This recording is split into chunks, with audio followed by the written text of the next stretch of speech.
Só falta o microfone.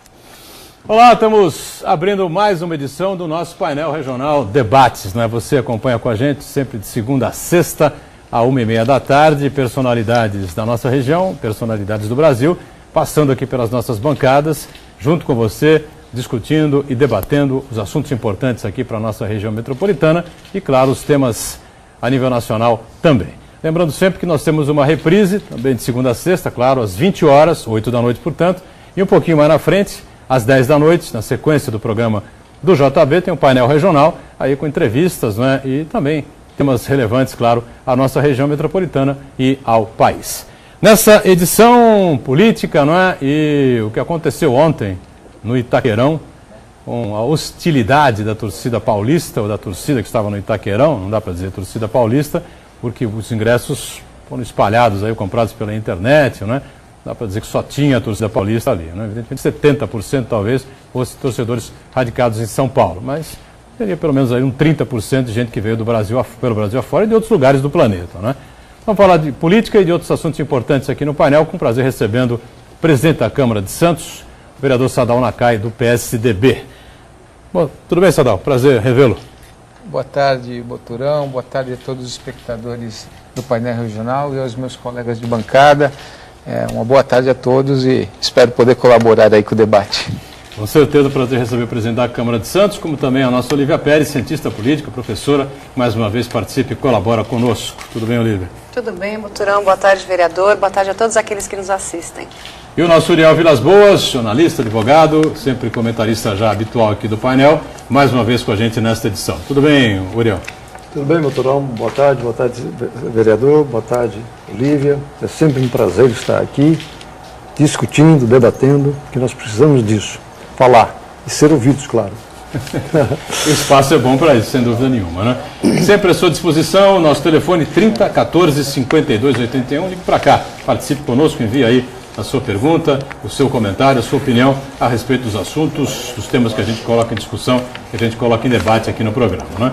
Lembrando sempre que depois do painel regional de debates encerrado, ele vai para o YouTube, você revê o programa por inteiro ou os trechos que julgar mais interessantes. Nós estamos também em tempo real, né, pelo site da TV Santa Cecília, o Santa Portal, clicando lá no ícone painel regional, você acompanha online, está sendo debatido, está sendo discutido aqui no programa, né?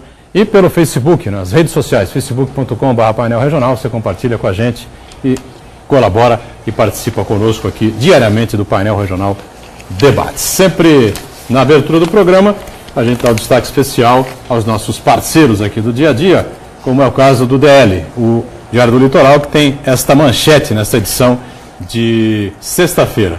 O juiz deu. É isso que importa. Está entre aspas aqui, né? Apesar da polêmica, a frase do Filipão, né? Filipão vê pênalti em Fred na vitória de virada do Brasil na estreia da Copa do Mundo 2014. Tem gente aqui na mesa que viu o pênalti, né? Nesse lance do Fred, que para mim foi decisivo para a vitória da seleção brasileira. Eu, sinceramente, não vi. Acho que o Fred cavou, na minha opinião, cavou mal, né?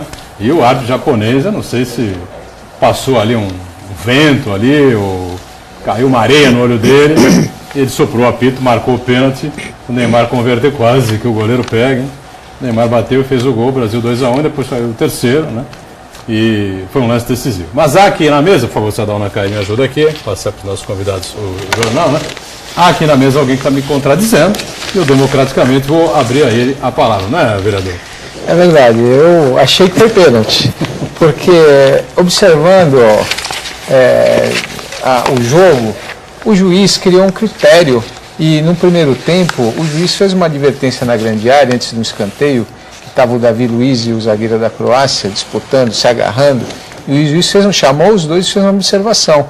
Qualquer situação de agarramento, tanto que ele ficou observando, ele não olhou nem o lançamento do Neymar, bateu o escanteio, ele nem olhou. Então quando ele deu o pênalti, depois passando no replay, se a pessoa, o torcedor observar, o zagueiro ele segura o ombro do Fred no movimento que ele ia fazer mecânico para chutar a bola. E o Fred, na verdade, caiu, sentou no movimento totalmente contra esse movimento que ele ia fazer. Por isso, a minha observação foi que ali teve um impedimento mecânico de chute e que o juiz enxergou, apesar dele ser japonês, como as pessoas brincam, japonês ser pequeno, mas o japonês ele procura ter um critério e ele aplicou esse critério. Eu acho que, no meu entender, foi pênalti. Bom, eu continuo com a minha opinião, tá certo? Assisti o lance por todos os ângulos possíveis e imagináveis, todos os canais de televisão, para tentar me convencer, mas não me convenceu. Para mim não houve o pênalti. A Olívia tem alguma opinião sobre isso também, não? Bom, não. Eu não escuto muito, eu não entendo muito, mas eu acho que são tantos interesses envolvidos em Copa do Mundo que eu não acredito em isenção de nenhuma das partes. Acho que o Brasil vencer essa Copa é fundamental para o PT, né, que foi quem propôs a Copa, e também é fundamental para a continuação das Copas do Mundo, é fundamental para a FIFA. Diante desse cenário, né, desse desespero para que dê certo, eu não acredito em isenção e neutralidade de nenhuma das partes. Uriel Vilas Boas, você gosta de futebol, não é? Não, corintiano não, palmeirense, né? Fã de Ademir da Guia, fã da academia, já assistiu N Copas do Mundo, né? Está na nossa frente, mais rodado que nós, né? Foi pênalti, Uriel, de cima do Fred? Foi. Foi? Foi, e digo mais, curiosamente esse juiz foi o mesmo que mereceu críticas por não ter apitado um pênalti contra o Kaká em uma outra Copa. Em 2010. Consequentemente, controlando o jogo mas, Brasil mas eu não diria que houve a devolução, não. Nesse aspecto, o presidente Sadal fala com muita propriedade que, num lance anterior, o juiz já tinha advertido o comportamento da defesa da Croácia. E, nesse aspecto também, eu gostaria de fiquei satisfeito de saber que a companheira Olívia disse que os brasileiros, né, os petistas brasileiros estão aí para ganhar a Copa. Fiquei muito satisfeito em saber que o PT realmente está no Brasil todo. Muito obrigado. Vamos destacar aqui a manchete do Gazeta de São Paulo, que é do mesmo grupo de comunicação do DL, né, o Diário do Litoral, Gazeta que circula em mais de 250 cidades por todo o estado, e a manchete óbvia, né? Neymar aqui na capa, com o Hernandes, após a cobrança do pênalti. Brasil vence Croácia por 3-1 na estreia, e eu passo também aqui um exemplar ao nosso presidente da Câmara, tá certo? Vereador Sadal Nakai, que me ajuda aqui a distribuir a Olívia e ao Uriel Vilas Boas. Muito bem. Então ficou assim, duas opiniões favoráveis ao árbitro, né, o Sadal e o Uriel, dizendo que foi pênalti, a Olívia se absteve, e eu continuo batendo, não foi, na minha opinião, não foi pênalti. Em todo caso, deixa a bola rolar. Discordo dos jornais argentinos, né, que publicaram lá que começou a roubalheira, e não sei o quê, Croácia assaltada em pleno Itaquerão, essa coisa toda aí. Agora, vamos ver o que vai acontecer daqui para frente na Copa do Mundo, né? Agora aqui não, esse pênalti foi Mandrake, viu? Mas vamos seguindo. Agora, além do pênalti, além da vitória da seleção brasileira, Itaquerão lotado, né? Torcida cantando o hino, como aconteceu na Copa das Confederações, foi bonito, foi de arrepiar. Os jogadores chorando, até na minha opinião, passaram um pouquinho do ponto, né? Por isso que demoraram um pouco para entrar em jogo. Thiago Silva, o próprio goleiro Júlio César, Daniel Alves, o pessoal estava emocionado. O pessoal às vezes reclama que o jogador de futebol não liga para nada, o pessoal quer saber de dinheiro, de grana, então. Mas ali visivelmente emocionados, especialmente esses dois que eu citei. O Júlio César, pelo passado da Copa de 2010, acabou sendo culpado pela eliminação, e o Thiago Silva, pelo histórico, né? Foi para a Europa, teve tuberculose, tratou, hoje é considerado um dos grandes zagueiros do mundo, enfim, capitão da seleção brasileira, mas eu acho que a seleção se perdeu um pouco aí nesse clima, entrou no clima da torcida e deu para baixar a adrenalina, demorou um pouco, e a hora que o pessoal abriu os olhos, a Croácia estava ganhando por 1-0. Mas além disso tudo aí, houve uma questão que envolve mais a política, né? O presidente Dilma Rousseff estava presente, o vice Michel Temer também, o presidente da FIFA, Joseph Blatter, também estava lá, evidentemente. Fizeram um acordo, né, Sadal, para que não houvesse aquele chamado discurso de abertura, evidentemente para evitar as vaias, que eram iminentes, né, e para evitar constrangimentos, né, tanto ao Blatter quanto a presidente Dilma. Né. Mas isso não adiantou nada. Né. A torcida, além de vaiar a presidente da República, né, achincalhou a presidente da República para o mundo ver. Né. Ei, Dilma, vai tomar café. Né. Foi isso que foi dito pela plateia, pelo público, está nas redes sociais aí, é só você recuperar o VT do jogo, fica claro, todo mundo ouve, enfim, né? Tem o Marcelo Taz, da Rede Bandeirantes, né?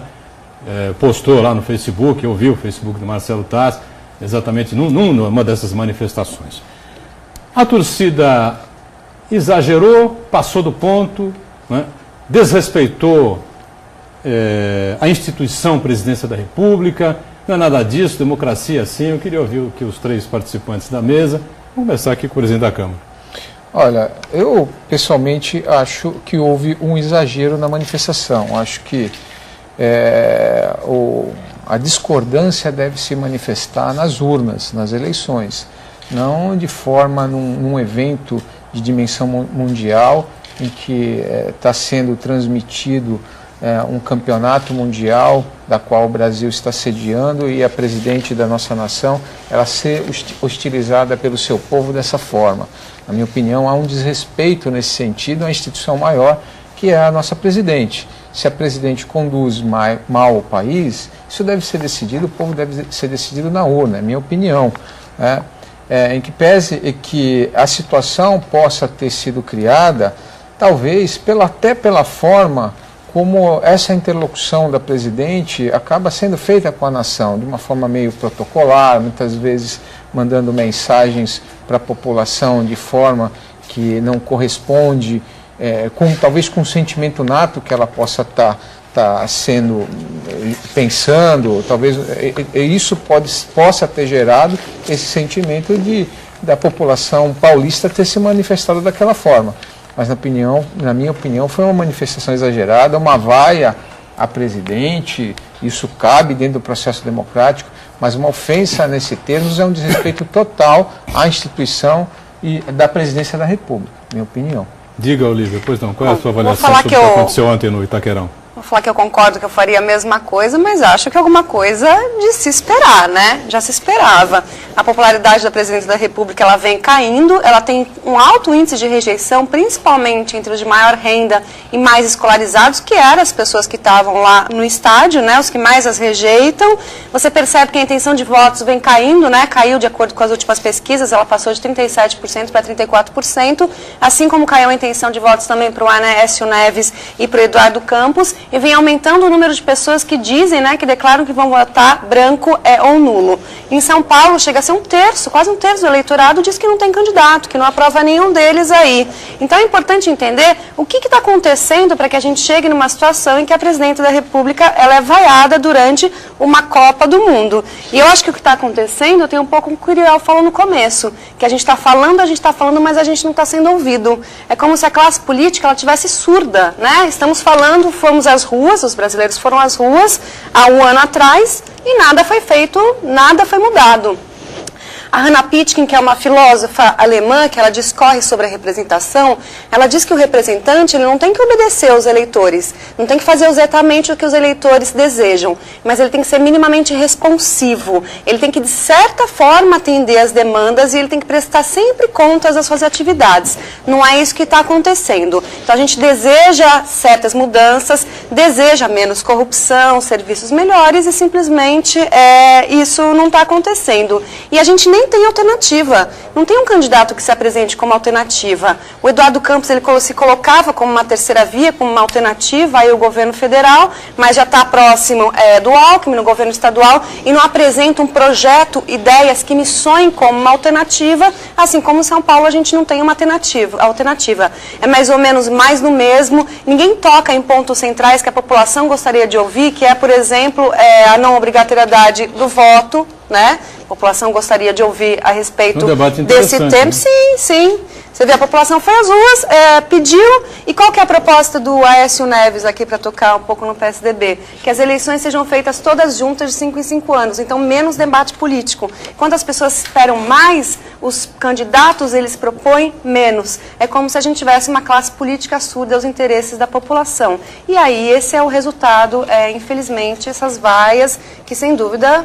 Não concordo, não faria, mas é um reflexo de tudo isso. Muito bem. Uriel, como é que você avalia isso, né? E por que existem vários motivos, como colocou aqui a Olívia, né?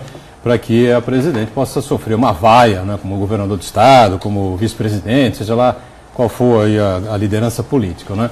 Mas o que eu estou colocando, que o Sadal respondeu e tem a opinião que houve um exagero, é essa coisa de se achincalhar a figura da presidência da República, como aconteceu ontem no Itaquerão. O torcedor lá passou do ponto ou você acha que a democracia cabe isso mesmo?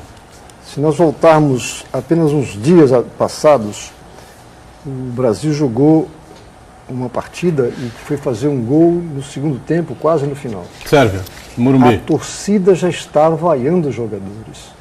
O comportamento da torcida de futebol no Brasil, lamentavelmente, e isso aí é jogo de grande porte, de grande nível, a torcida, ainda nós temos um país que precisa ter até alambrado nos estádios.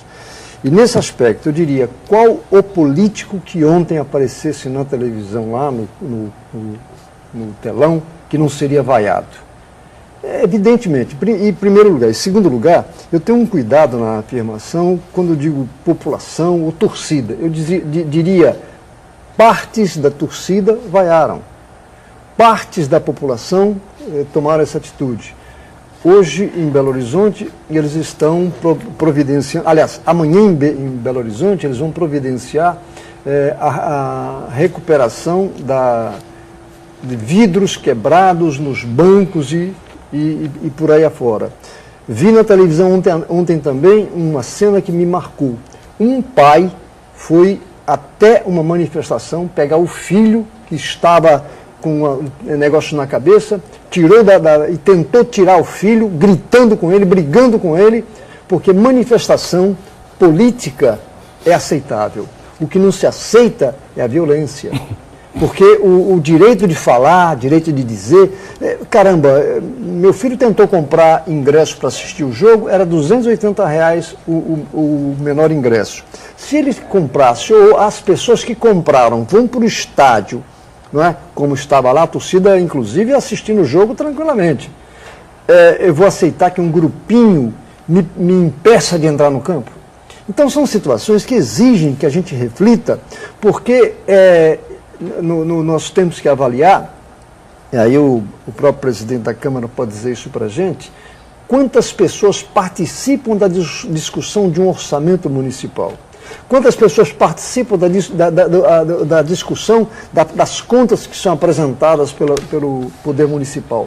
Então, nós não participamos. Essa decisão da Copa é de 2007. De 2007 até agora não se fez nada. Só no último momento e, coincidentemente, no ano eleitoral.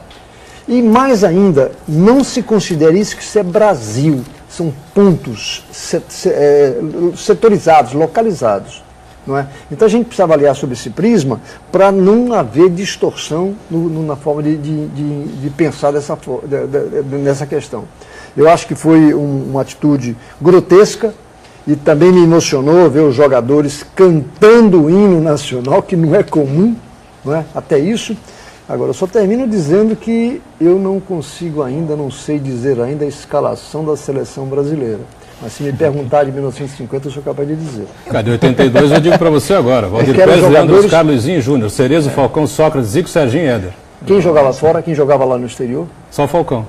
E numa situação como essa, acabou a Copa, se porventura perdermos, o que vai acontecer com os jogadores? Alguém vai dizer assim, mas perdeu a Copa e tal, mas perdeu, mas ganhou. Eles pegam um avião, vão embora e se dane o mundo. Aqui, né, se os jogadores que estivessem aqui, jogando aqui... Mas é o mercado nosso, não compete com o europeu, né, Uriel? É lamentável. É lamentável. Eu posso responder um pouco o Uriel? Pode, já claro. me provocou Sadal também fica à vontade, na primeira fala.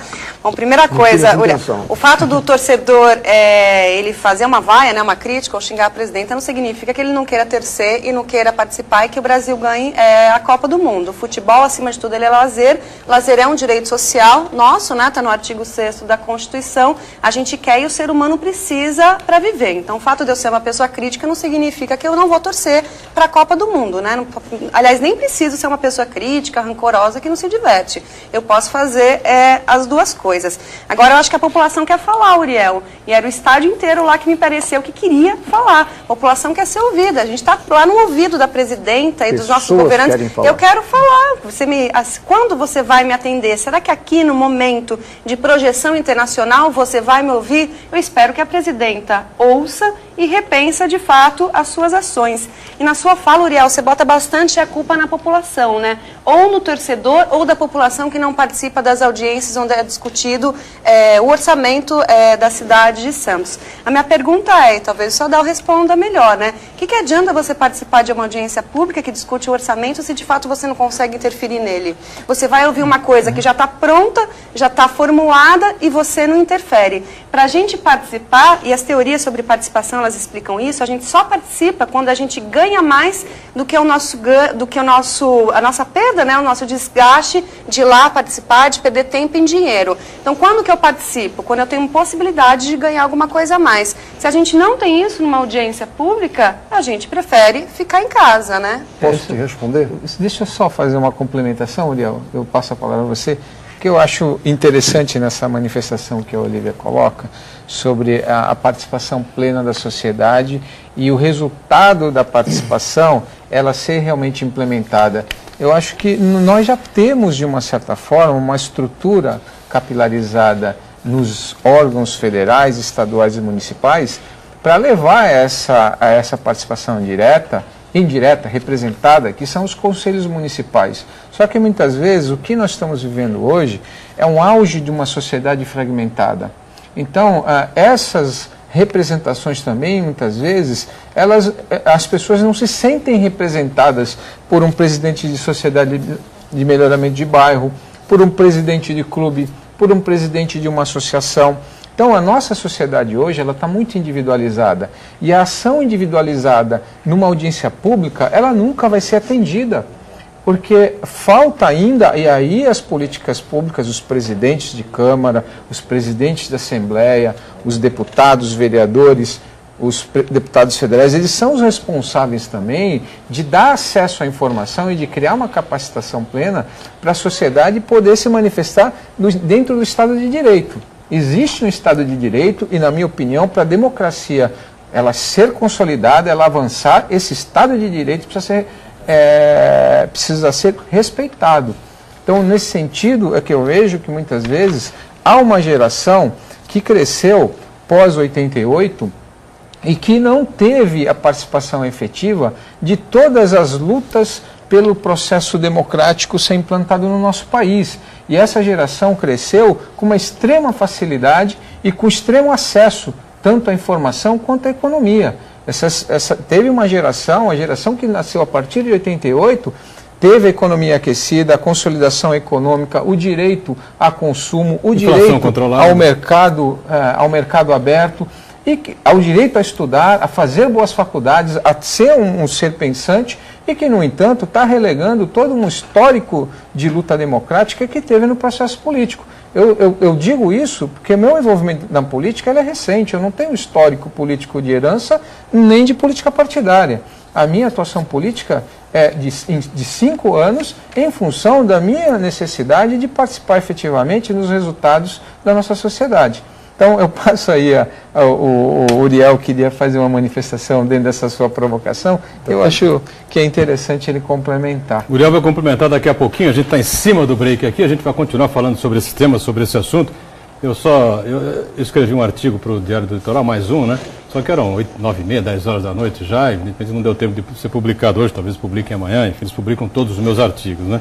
Falando exatamente sobre esse tema, e na volta do break eu falo o que eu escrevi no artigo. Só uma mensagem importante antes da Prefeitura de Santos para você, já que os munícipes que estão interessados em abrir um negócio agora já contam com a Sala do Empreendedor, espaço que a Prefeitura inaugurou agora recentemente no mês de junho, na rua João Pessoa 132. A unidade focada na agilidade para o registro empresarial está prevista no Estatuto do Empreendedor Santista, estabelecido pela Lei Complementar 820 de dezembro passado. A estimativa é que a média de tempo de abertura de uma empresa seja de 30 dias em caso de MEI, microempreendedor individual, de ME, microempresa, e EPP, empresa de pequeno porte. Os autônomos e profissionais liberais em atividade de baixo risco, não é? A média nacional para a abertura dessas empresas chega a 5 meses. O intervalo e a gente volta já já. Em 12 sedes de uma outra forma, né? Muito bem, estamos retomando aqui o segundo bloco do nosso painel regional debates, hoje com a participação importante do presidente da Câmara de Santos, vereador Sadal Nakai, do PSDB, com a nossa cientista política, professora Olívia Pérez, e o Uriel Vilas Boas, sempre figura antenada com as questões da região e do país, participando com a gente. O 3014-5281 segue aberto aí para você entrar em contato, participar conosco, com a sua opinião, com o seu questionamento, pelas redes sociais também, o facebook.com/painel regional. Nós estamos debatendo aqui o que aconteceu ontem no Itaquerão, né? As vaias, eu disse no fechamento do bloco, escrevi um artigo, o DL deve publicar amanhã, acredito, né? Publicam todos os artigos que eu escrevo, e eram já 9h30, 10 horas da noite quando eu fechei o artigo, então ficou impossível a publicação hoje. Mas eu deixo claro lá, a minha opinião é essa, entendeu? Eu acho que há motivos para se criticar o governo, todos os motivos do mundo. A inflação subiu, a história do padrão FIFA, o custo com os estádios que não vão servir para absolutamente nada, a sede lá de Manaus, o estádio de Manaus, vai servir para quê? O estádio daquele porte, 1 bilhão e não sei quantos milhões de reais. O de Natal, para quê? O de Brasília, para quê? O outro que nós falamos há pouco aqui, Cuiabá, para quê? Não existe futebol desse porte, desse nível, para se gastar 1,5 bilhão de reais, 1 bilhão e 700 mil reais nessas arenas aí. E tem muita coisa a mais, tem a inflação subindo, a economia está estagnada, uma série de problemas que o brasileiro vem sentindo no bolso e que, claro, levam à insatisfação com relação ao governo que está de plantão, a presidente que está de plantão. Agora, eu acho que para tudo tem um limite, né? Eu acho que achincalhar a figura da presidência da República foi um pouco demais, foi o exagero, passaram da conta, passaram do limite, acho que a vaia estava de bom tamanho, agora o coro lá que entoaram contra a presidente, para mim, extrapola completamente todos os limites. Uriel, complete aí o raciocínio em cima ainda de tudo isso que nós estamos debatendo aqui. Olha, eu me preocupo com uma questão. A repercussão que existe em qualquer movimento que se faça, e se a gente levar em consideração junho do ano passado, qual era a pauta de reivindicações das pessoas que foram para as ruas se manifestar? Era o passe livre, era 20 centavos de só isto. Então, nesse aspecto, a gente tem que ponderar. E aí eu diria para a Olívia, sem interpretar como provocação da parte dela, mas também que ela não se interprete como provocada, quem prepara um orçamento, seja ele municipal, estadual ou federal, são servidores. São servidores ligados a alguma área. E aí eu perguntaria, quando um professor participou da discussão do orçamento em relação à educação? Quando o médico participou da discussão, o médico ou o servidor, em relação à verba que vai para a saúde? Eu estou mencionando esses dois casos, não é como crítica, mas é como constatação, porque quando eu sou mal atendido na área de saúde, eu reclamo do servidor. Se meu filho é mal atendido na escola, reclamo do servidor, não vou reclamar do prefeito nem do governador. Então a gente precisa avaliar sobre esse prisma, e aí eu concordo com o Sadal em relação às associações de moradores. Eu não vou criticar a direção, não. Vou dizer que nós, enquanto cidadãos, não participamos das discussões. E aí eu fico preocupado também, porque o novo Viva Bairro, colocado pelo prefeito, que eu acho uma ideia muito interessante, não está se localizando nas associações de moradores. E aí e as entidades, por sua vez, também não reclamam em relação a isso. E podia estar sendo utilizada nesse aspecto. Eu citaria um exemplo já na área sindical. Os sindicalistas alemães, os sindicatos compram ações, no mínimo possível, permitido por lei, de uma grande empresa, como a Volks, ou da Mercedes. E com isso tem o direito de participar das assembleias de acionistas. Ali eles avaliam, e a empresa é obrigada para os acionistas a apresentar o projeto relativo ao ano seguinte.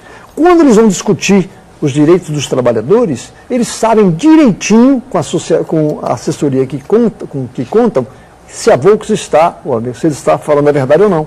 E ao passo que isso não acontece ainda no sindicalismo brasileiro. Outra questão que eu gostaria de colocar é que nós, aposentados, reclamamos muito que não estamos recebendo um reajuste adequado. Nós estamos aqui em Santos tentando fazer com que os nossos parlamentares federais, e aí independe do partido, apresentem emendas que signifiquem o nosso reajuste a vigorar a partir de janeiro do ano que vem. Não temos tido sucesso no contato com os 3 deputados, e agora 4. Só tivemos contato com a Maria Lúcia Prandi. E para não estender demais o assunto, nós estamos levando para a OAB uma proposta para discutir 2 questões relativas à segurança pública. Uma é o chamado Vizinhança Solidária, que é uma proposta da Polícia Militar do Estado de São Paulo, já adotada em São Paulo e mais 18 ou 20 cidades de todo o Estado. E a outra é uma política metropolitana de segurança. Mas não queremos, pura e simplesmente, que a Câmara Municipal de Santos ou a Câmara de Bertioga... Não, nós gostaríamos de sugerir que houvesse uma reunião das câmaras municipais, dos secretários de segurança, dos consegues, dos organismos comerciais, hoteleiros, comerciantes, o parque industrial, quer dizer, especialistas que avaliassem uma política de segurança que nós precisamos aqui.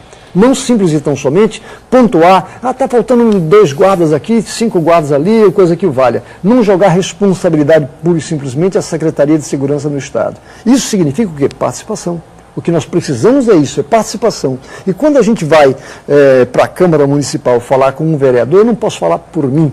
Eu gostaria de falar que ele estivesse na comunidade acompanhando o que está acontecendo. Isso significa o quê? Que a gente vai evitar os problemas que a gente sempre critica. E só para concluir, Buturão, eu gostaria de ver efetivamente qual foi a participação particular em relação às despesas da Copa, não é? Esses estádios que foram construídos, que o próprio do Corinthians, parece que a empresa estrangeira está financiando aí um valor extraordinário. É a Odebrecht Arena. Não, tem uma empresa alemã que ganhou da Odebrecht, no caso. Eu estou apenas colocando isso para que a gente não fique na dúvida se é dinheiro mal gasto do poder público, e sim o significado disso. Porque você mencionou 4 estádios, que é realmente meio ilógica aquela colocação em relação à escolha desses estádios. Mas que a gente analisasse, e eu insisto, é fundamental que a gente não apenas fique na crítica, mas na participação. Por exemplo, na Amazônia, né, você tem um estado, que é o estado do Pará, onde você tem os confrontos entre Remo e Paysandu, Remo e Tunalusa, Paysandu e Tunalusa, públicos fantásticos, os estádios completamente lotados, né? Quem conhece futebol, o Guriel acompanha futebol bastante, né, como a gente, sabe muito bem disso. Então você construir uma arena para 55, 60 mil pessoas em Belém do Pará, quem é que vai discutir? Os estádios estão sempre lotados. Como em Recife, quando cruza Sport e Náutico, Náutico e Santa Cruz e Sport. É a mesma coisa, né? Aliás, Belém do Pará é mais do que Recife ainda. Os estádios são sempre absolutamente lotados. Agora, em Manaus, construir uma arena, gastar 1 bilhão e não sei quantos milhões de reais em Manaus, isso é uma piada. Eu vou fazer um comentário aqui, uma provocação, viu, Ariel?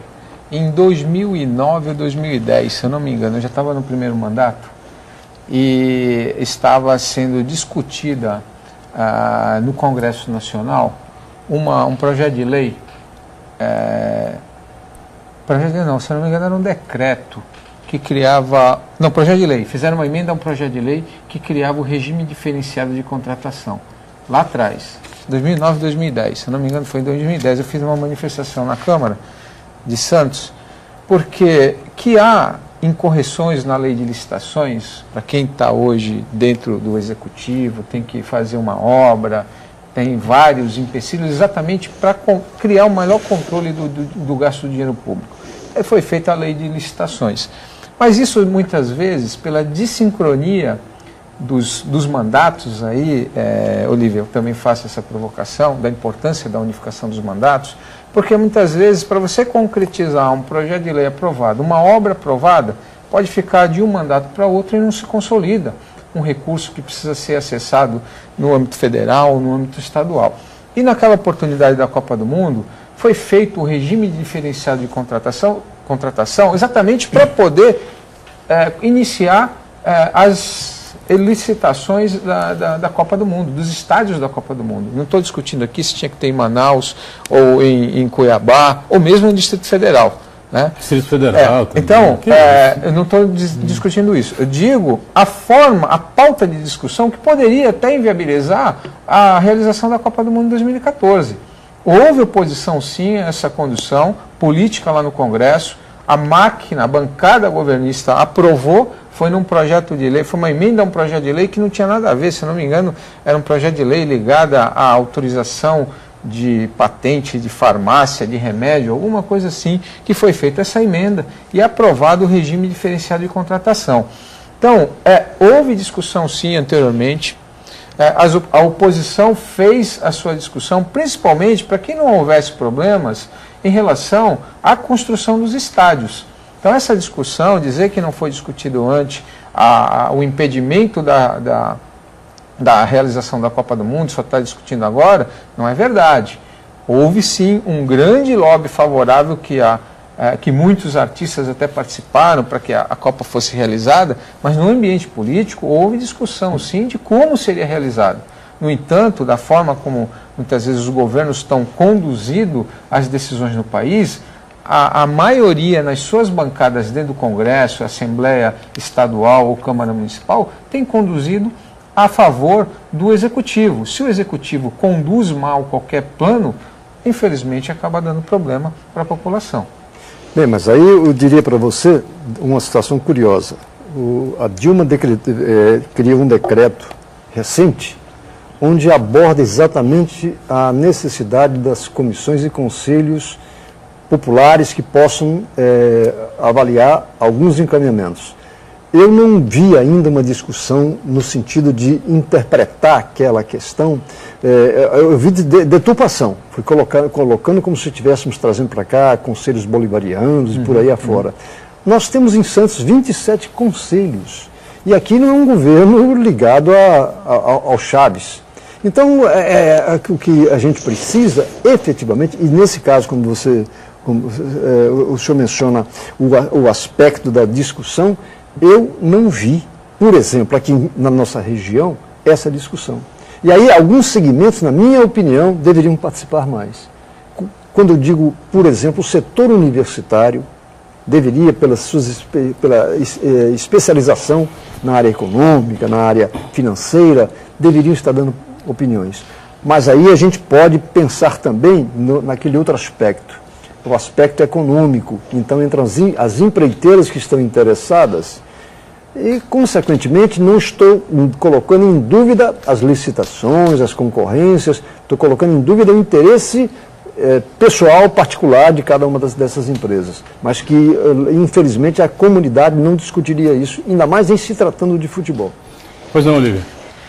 Bom, respondendo um pouco das provocações, Uriel, eu não concordo que a gente tem que participar de tudo, não. A gente paga alguém para nos representar, porque a participação em todas as esferas, em todas as decisões, seria muito custosa para mim, né? Eu ficaria o dia inteiro participando, já não conseguiria trabalhar, fazer mais nada, né?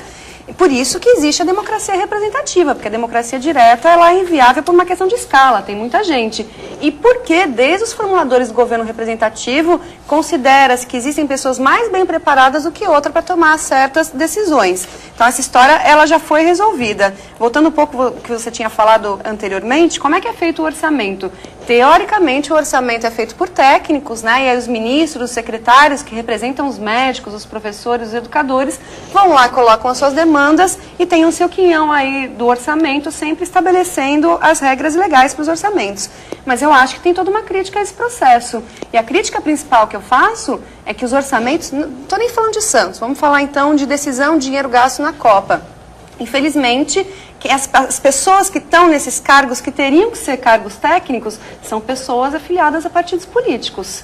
A gente tem aí um aumento dos cargos comissionados, né, um emparelhamento do Estado, né, eles tomaram conta e são eles que estão decidindo questões que deveriam ser questões técnicas. Cadê os mestres e doutores? Né? Eu fiz doutorado, o governo investiu anos e anos no meu conhecimento e eu não sou absorvido assim. Eu, como tantos outros, não é absorvido pelo poder público. Nós, que fomos preparados para sermos cabeças pensantes, a gente não consegue entrar na administração pública ou no terceiro setor porque são novamente ocupados tudo por apadrinhado político. A questão dos conselhos. Então, há uma crítica a esse modelo de como é feito o planejamento de gastos? Claro que há uma crítica. Deveria haver participação? Deveria. Você falou que existe conselhos gestores e foi o que eu estudei na minha tese de doutorado.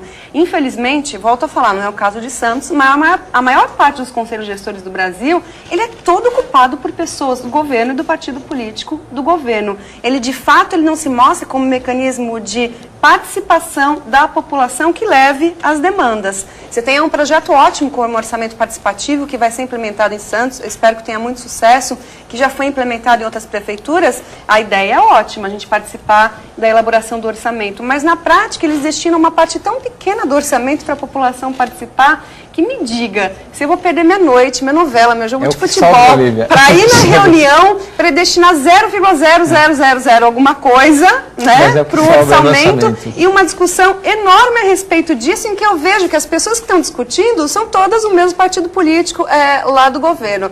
Então, aí eu estou tentando trazer uma absolvição, tentando absolver um pouco a população, tentando defender a população, porque a gente não tem espaço de participação de fato. A gente sente que a gente está falando e ninguém está nos ouvindo, e por isso a crítica aí à presidenta.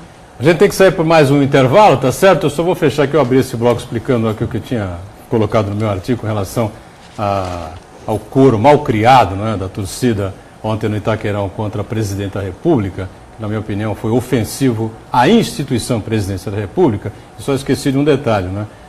O torcedor abomina a presença de políticos em estádio de futebol. Isso também tem que ser levado em consideração, né? E é cultural no nosso país. Vamos para o rápido intervalo e voltamos já já. Sim, nossa. Fernando Henrique ainda deu uma certa escanteada no Sarney. Então, a gente volta, este é o terceiro e último bloco, né, nesta edição do nosso painel regional Debates. A gente conversando aqui com o vereador Sadal Nakai, que é o presidente da Câmara de Santos, com a nossa Olívia Pérez, cientista política, e com o Uriel Vilas Boas, que havia pedido a palavra mais uma vez no final do bloco.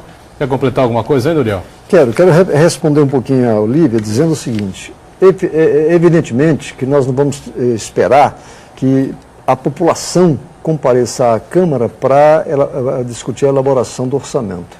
O que eu disse e continuo insistindo é que nós precisamos ter mecanismos na elaboração. E aí eu cito um exemplo.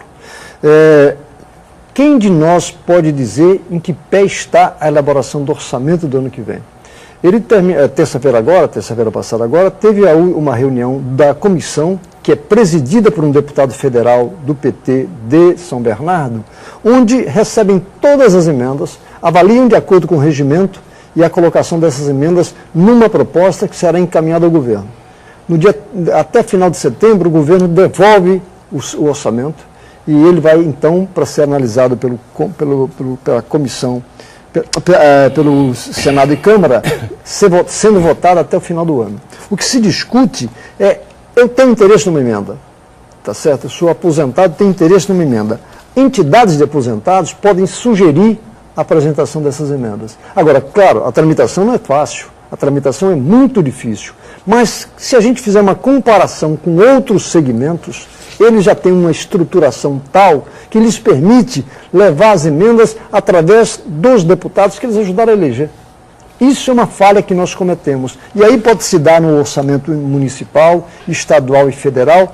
E nós estamos aí com um problema, por exemplo, já dou um indicativo, os técnicos que lidam com a previdência no governo são muito competentes. Eles são especialistas e não necessariamente indicados por esse ou aquele governo. São técnicos que lidam com aquela matéria. Claro, quando surge uma sugestão de mudança daqui ou dali, eles já abrem o jogo. Se a pressão política for muito grande, eles acabam aceitando. Então, o que nós precisamos, efetivamente, é qual o mecanismo que pode ser criado para que nós tenhamos possibilidade. Eu tenho certeza que você participou da reunião do seu condomínio. E assim sucessivamente. Claro, eu não vou querer participar, Uriel, de todos os problemas que atingem a cidade. Mas há situações em que eu gosto de participar e vou participar. E a Câmara, no caso, os vereadores, para começar, né, vereadores e deputados, assim por diante, gostam dessa assessoria, essa pressão popular para resolver os problemas. Que, aliás, não acontece muito, né, Saldão? O quê? Pressão popular? Não, é que você não está lá presidindo, você vai ver que tem sim. Eu queria pegar um gancho, Olívia, me permite, pegar um gancho para mim passar uma forma de pensamento dessa experiência que eu estou tendo no processo político. Eu acho que é imprescindível uma discussão na nossa agenda nacional a reforma política e a reforma tributária. Por que eu percebo isso hoje? Tanto pelo que você está colocando, Uriel, em relação à questão previdenciária, e que em Santos foi resolvido da seguinte forma: em determinado momento, com a má gestão do dinheiro público, o prefeito definiu que iria isolar, criou um instituto IPREV em Santos, o que é caixa de pecúlio, e isolou, não deixou numa administração só para poder gerar o recurso previdenciário dos servidores. Eu acho que isso deve acontecer. A reforma tributária é de extrema importância no país para que a União faça somente aquilo que é essencial de serviço público no âmbito federal. Que o Estado faça a sua competência e principalmente que dê condição para os municípios e onde todo mundo vive cumprir as obrigações constitucionais. A Constituição foi feita, tinha uma agenda a ser discutida e essa agenda não foi complementada. Por isso que muitos problemas que a gente discute hoje em relação a investimentos, se vai fazer copo ou não deveria ser discutido dessa forma. Se nós tivéssemos uma reforma política aqui, unificação de mandato, voto distrital, os partidos fortalecidos com sistema misto, escolhe-se o que é partidário, escolhe-se aquele que a população quer, para a gente ter uma educação política que seja suficiente da gente, a população se sentir representada dentro do seu orçamento municipal, na disputa de busca de investimentos no orçamento do governo do Estado, e a União fazer somente as discussões de âmbito nacional. É impossível hoje, aconteceu no Porto hoje, centralizaram novamente, nós vamos ter um problema danado aqui. Então, é uma regressão num processo de gestão do país que quem sofre é a população. E a população não sabe diferenciar do que é competência política municipal e federal. E nós vamos sofrer, a classe política acaba sendo desqualificada e assim a gente não vai chegar em lugar nenhum. Então, esse é um posicionamento que tenho cada vez mais convicção de que a gente precisa fazer com urgência essa discussão no país, senão a gente vai regredir no processo democrático. Olívia, quer completar rapidamente? Eu também concordo que a gente precisa de reforma tributária e reforma política, sem nenhuma dúvida, mas acho muito difícil acontecer. Já vi uma dissertação de mestrado falando que não acontece a reforma tributária porque você tem muitos interesses envolvidos, assim como a reforma política. Ninguém que está no poder, né, esses que estão aí há 30, 40 anos, dinastias familiares, ninguém quer mexer numa regra que beneficia. E eu concordo com ambos que precisa de educação política. As pessoas, elas entendem pouco sobre política e isso é muito claro nas pesquisas eleitorais que apresentam um grande número de pessoas votando branco e votando nulo. Porque a pessoa ela acha que votando branco ou votando nulo, alguém espalhou uma ideia de que vai haver uma segunda eleição. Não vai haver uma segunda eleição. Na prática, e ninguém se discute isso, e nenhum político fala isso, quando a população vota branco e nulo, quando você vota para um cargo do legislativo branco e nulo, você beneficia os candidatos. Porque o consciente eleitoral considera só os votos válidos, ou seja, um candidato ele precisa ter muito menos votos para ser eleito. Quando você vota para o executivo branco ou nulo, na verdade você beneficia quem está na situação. Porque o cara, para não ter segundo turno, ele precisa ter 50% dos votos válidos, né? Então, se a maioria dos votos é branco nulo, não conta os votos válidos, ele nem vai para o segundo turno. Então, na verdade, votar branco e votar nulo beneficia os candidatos aí, isso, né, nos cargos do legislativo e quem está no poder do executivo. E a população não sabe disso. Então, você vê como essa falta de educação política e conversar sobre política é importante. Porque senão o cara quer protestar, mas, na verdade, ele vai ajudar a perpetuar no poder quem já está no poder e é quem não faz a reforma política. Fernando André, do bairro do Campo Grande, fala assim: um político é eleito em um só dia, mas tem o ônus, não só o bônus, durante todo o seu mandato. Esse mandato não é só de festas e benefícios, é também ouvir o povo e, nesse caso, muitos infelizmente, ouviu apenas o eco de todos os desrespeitos cometidos pelos políticos atuais. A gente está se referindo lá ao que aconteceu no Itaquerão, acho que eu estou entendendo que ele está dizendo isso, né? E não entendi se ele está concordando ou discordando. Acho que é boa a posição dele. Ele está falando exatamente que a política tem o bônus e tem gente que entra achando que vai ser só bônus, né? Vou ter festa, vou colocar todos os meus parentes lá trabalhando, vai ser uma maravilha, né? Lugar especial lá no aeroporto, mas não, tem muito... eu nunca coloco no mesmo saco falando que nenhum político presta, nenhum político faz nada. Tem muita gente boa e é um trabalho muito difícil mesmo de vocês. Perfeito. Hoje é dia 13, dia de José Bonifácio, né, meu caro Sadao Nakai? Já tivemos as homenagens lá no Panteão, enfim. Hoje teve uma cerimônia no Panteão dos Andradas, viu, Uriel? Estavam presentes uma tataraneta do José Bonifácio, a Graziela Andrade, veio com a sua filha prestigiar a cerimônia dos 251 anos do José Bonifácio. Estavam presentes os representantes do prefeito, o prefeito não estava presente, está em Brasília resolvendo os problemas públicos aqui do município, mas foi uma festa muito bonita, é uma festa que o movimento pró-Bonifácio, do qual o presidente Arlindo Salgueiro fez uma manifestação, avocando um dos grandes desejos do José Bonifácio, que está numa matéria de um jornal hoje, que é a escola pública. A escola pública, o José Bonifácio, ele atuava foi o mentor, da escola pública, e é o que a gente persegue até hoje, escola pública de qualidade. Né? De bom nível. Com qualidade. Pois é, nós gravamos um programa que vai ao ar esta noite com o Arlindo Salgueiro e com o Zé Geraldo Barbosa, né? A dupla que carrega esse fardo aí nas costas, né? Que corre atrás desse movimento aí em prol da memória de José Bonifácio. E eu até nesse programa questionava os dois, né? Se houvesse o prêmio Nobel na época em que Bonifácio era vivo, ele seria um sério candidato a conquistar, né? Sem dúvida nenhuma, sem dúvida nenhuma. Uma figura que marcou realmente uma época na história política do país, o mentor aí de uma série de situações importantes, conselheiro aí dos dois Pedros, né? Especialmente Dom Pedro II, que ficou praticamente sob a tutela dele, depois que Dom Pedro I foi embora, né? Mas aí eu menciono uma situação interessante. Muita gente, primeiro, não sabia que hoje seria comemorado José Bonifácio. E também muita gente não sabe quem foi José Bonifácio. E é tipo do exemplo que deve ser seguido até para debate, para discussão, não necessariamente concordar com as posições dele, não se trata disso.